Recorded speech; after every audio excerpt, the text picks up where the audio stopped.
We are all faced with situations that require self-control.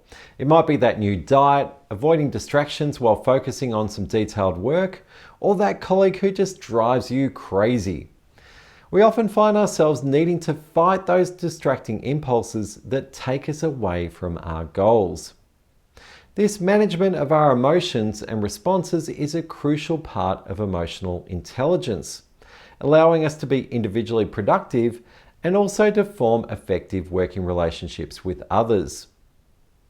When it comes to self-control, we often leave it up to our willpower in the moment. With this in-the-moment approach, we're hoping that we will demonstrate restraint and control our impulses, but we don't really have a strategy to achieve this. Williamson and Wachowski from the University of Wyoming recently undertook some research to see if there was a better way. They found that planning ahead for self-control is markedly better than techniques focused on self-control in the moment. We can effectively plan ahead to reduce the willpower we need to exert in the moment itself, leaving our responses less up to chance. Their research looked at 5 self-control strategies in total, 4 of which that involve planning in advance and 1 that involves self-control in the moment. They were able to measure the effectiveness of each strategy.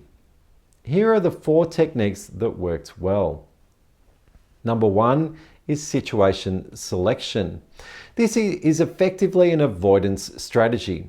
For example, if you're wanting to focus on some work but know you'll be constantly tempted towards distraction working at your desk, then avoid trying to do that focused work at your desk in the first place. Technique 2 was situation modification. This involves changing the situation slightly to reduce the amount of willpower needed for self-control. If you find yourself checking your phone constantly while carrying it around, leave it in your desk drawer instead. On the technology side, there are also settings and apps that can help to reduce the constant pinging for our attention that is built into most applications that we use. Number 3 is distraction. As the name suggests, this involves taking our attention away from the thing that requires self-control. For example, if someone's behavior in a meeting drives you to distraction, you might instead focus on taking really good notes and asking great questions. And technique 4 is reappraisal. This involves thinking about the temptation in a different way. I recall really struggling with a work colleague who had quite different values to me. I found myself really caught up on this difference and found it hard to work constructively with them.